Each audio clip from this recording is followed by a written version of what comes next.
Hello everyone, মই আহিছোঁ ৰুমত। মই আজি 2 দিন হ'ল আহা আৰু আজি মই এটা বস্তু দেখাই আছোঁ আপোনালোকক, মানে ৰেচিপি বনাই আছে হাজবেণ্ডে, তাকে দেখাম। এইফালে পিঁয়াজ আৰু আদা নহৰু ফ্ৰাই কৰি আছে। পিঁয়াজ দিয়াই নেকি? হা সেইখিনি কি নহ'লে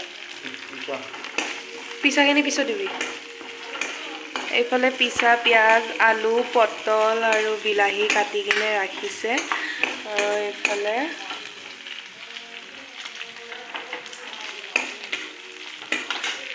আৰু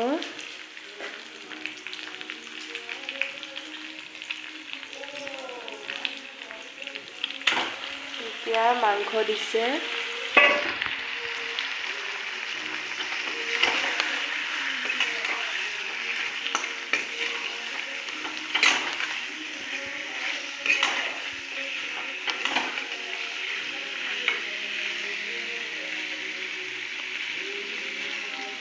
বাকীখিনি পিছতে খাই আছোঁ, খোৱাৰ পিছত। আৰু ইয়াৰ থপৰাটো চাওক, পুৰা দাড়ি চাড়ি কাটিছে একদম। এতিয়া হেণ্ডচাম লাগিছে ন?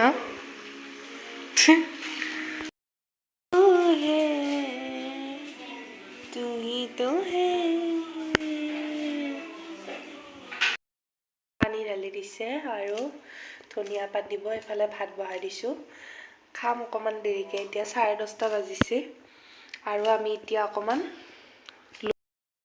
অকণমান লুডু খেলিম আৰু কোনে জিকে কোনে হাৰে আপোনালোকক জনাম। এতিয়া মই কোনখন মুখেদি কওঁ মই হাৰিছোঁ বুলি। মই লুডু খেলাত হাৰিছোঁ, গৰু আদা দিছোঁ।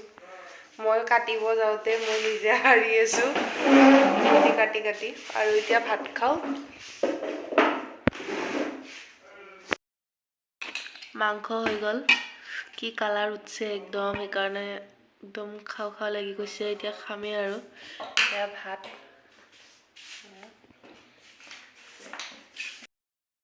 গুড মৰ্ণিং মানে এতিয়া বহুত দেৰিয়ে হ'ল বাৰু, তথাপি গুড মৰ্ণিং কৈছোঁ। আৰু এতিয়া মই নাস্তা বনালোঁ ৰাতিপুৱা উঠি কিনে।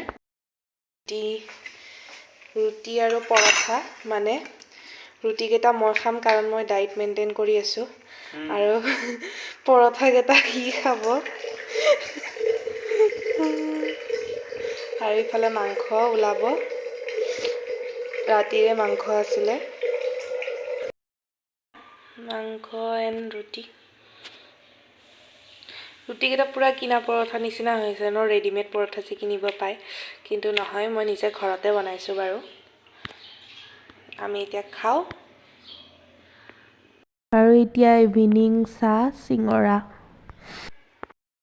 ৰাতি 11টা বাজে আৰু হাজবেণ্ডক চাওক, এতিয়া কিবা চাটনি পিচি আছে বাহিৰত।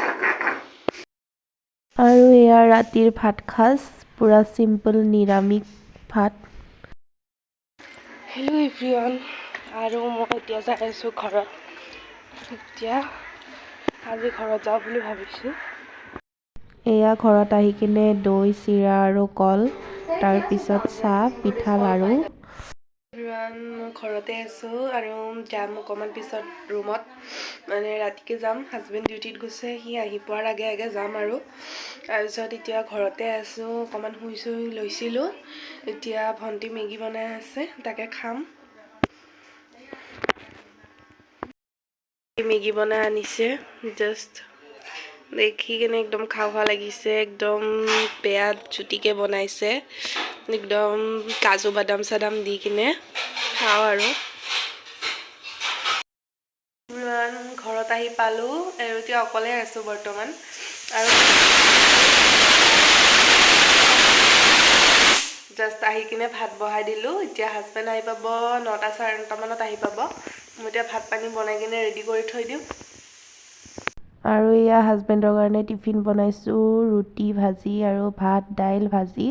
যিহেতু মই আজি ব্ৰততে থাকিম, একো নাখাওঁ, তাকে বনাই দিলোঁ। এতিয়া মই যাব ওলাইছোঁ ঘৰত, মানে আমাৰ ঘৰৰ ওচৰত শিৱ মন্দিৰত পূজা হয়, তো তাতে যাই কিনে এতিয়া পূজা চূজা দিম। এইটো আমাৰ ঘৰ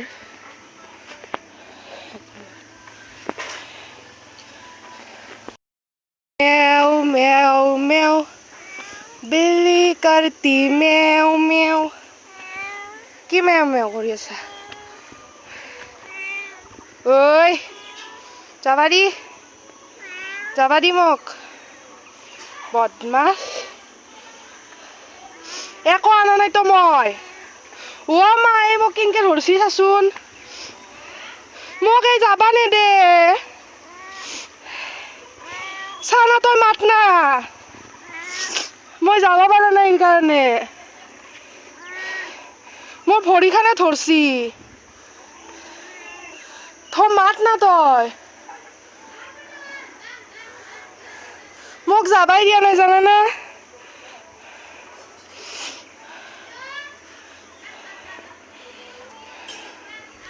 এতিয়া ইফালদি উঠি যাব লাগব মই এনকে কি দস্য হৈছে খামচালি মই মৰিম ইতা মোৰ ভৰিখান খাই দেখোনে মই কেনকে যাওঁ দেখিলি মই খামছো এতিয়া মা আৰু মই মন্দিৰত আহিছোঁ পূজা দিলোঁ তাই মন্দিৰত যাব নোৱাৰিল আৰু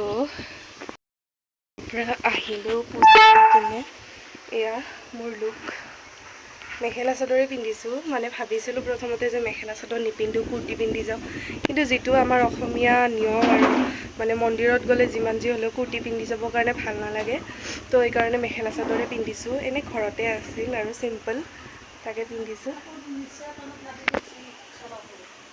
মই যাব ওলাইছোঁ মন্দিৰত মানে খিচিৰি খাব 10:30 বাজিবৰ হ'ল খিচিৰি খাই লৈ কিনে আকৌ ৰুমত যাব আছে ৰুমত যাম তাৰপিছত খিচিৰি খাই কিনে হাজবেণ্ড ঘৰতে আছে আৰু মই এতিয়া ঘৰত আছোঁ ৰেডি হৈ কিনে বহি আছোঁ দেউতাই কৈছে কি ফোন কৰিম ফোন কৰা নাই এতিয়ালৈ তো ৰেডি হৈ বহি আছোঁ আৰু ভণ্টিয়ে টিভি চাই আছে পাৰিলে খিচিৰি খোৱা দেখাম নহ'লে বেছি যদি মানুহৰ ভিৰ থাকে তেতিয়াহ'লে নেদেখাওঁ আপোনালোকে বাৰু কোনে কোনে ঘোটা খাই ভাল পায় কওকচোন মইতো একদম ভাল পাওঁ মই যদি শিৱৰাত্ৰি পূজাত যাওঁ মই অকল ঘোটা খাবৰ কাৰণে যাওঁ মানে মোৰ বহুত ফেভৰেট হয় কিন্তু চাওঁ আজি খাব পাওঁ কি নাপাওঁ খাব পালে আপোনালোকক দেখাম আৰু মোৰ পাগলামিও দেখাম পাৰিলে মানে ইমানো নাখাওঁ তথাপিও মানে খাই কিনে ভাল পাওঁ এইটো নহয় যে মানে অকল ঘোটা খাব যাওঁ বুলি কৈছোঁ মানে এইটো নহয় যে মই পূজা কৰিব নাযাওঁ মই পূজা কৰিবও যাওঁ মৰ্ণিং টাইমত পূজা কৰি আহোঁ আৰু ৰাতি খিচিৰি খাবলৈ যাওঁ আৰু দেউতাই মোক নিব আহোঁতে এয়া প্ৰসাদ আৰু ঘোটা লৈ আহিলে মন্দিৰৰ পৰা ঘৰতে লৈ আহিলে এতিয়া ঘৰতে খাম মন্দিৰত নাখালেও হ'ব ঘৰত খালে আৰু ইয়াৰ কাৰণে অকণমান খিচাৰি লৈ আহিছোঁ ই বেচেৰা ৰখি আছে একো খোৱা নাই এতিয়া খাব ওলাইছে আৰু মই আনাৰ পিছত হেল্ল' গাইজ মোৰ এখেতে আহিছে দেৰিকে এতিয়া মই খাবলৈ বহিছোঁ ডিউটিৰ পৰা আহি ৰখি আছিলোঁ আৰু বৰিং হৈ আছিলোঁ বৰিংটো হৈছিলোঁ